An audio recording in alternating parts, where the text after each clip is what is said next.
আসসালামু আলাইকুম। আপনারা সবাই কেমন আছেন? আমি আলহামদুলিল্লাহ ভালো আছি। আমি আজকে ফুচকা বানাবো। ফুচকা কিভাবে বানাতে হয় আপনাদের সাথে শেয়ার করব।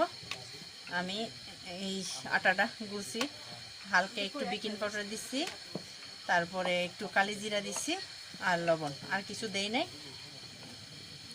এখন আমি একটু তেল দেব রুটিটা বেললে।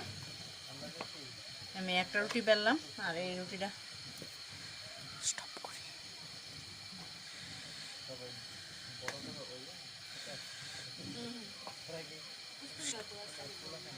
এই রুটিটা বেলতেছি। আমি এখন তেল দেব রুটিটার উপরে। তেল দিয়ে তারপর ওই রুটিটা দেব। এখন আমি এটা রাখলাম এটার উপরে। এভাবে আপনারা মিলাবেন রুটিটাকে,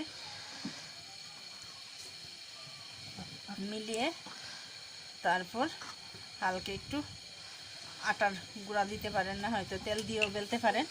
আমি একটু হালকা আটার গুঁড়া দেব, দিয়ে তারপরে রুটিটা বেলবো।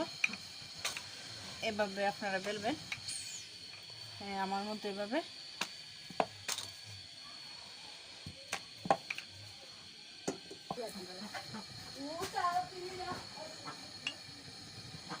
এভাবে আপনারা কেটে নেবেন রুটিটাকে। আমি এখন ফুচকা তেলে দিব।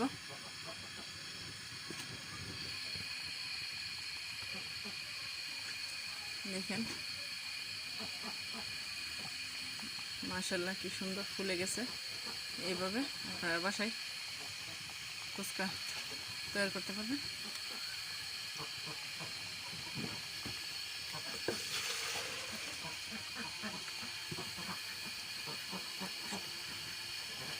আমার ফুচকাটা ভাজা হয়ে গেছে, আমি এখন নামিয়ে নেব। তো আমি এখানে ভিডিওটা শেষ করব। তো আপনারা সবাই ভালো থাকেন। আল্লাহ হাফেজ।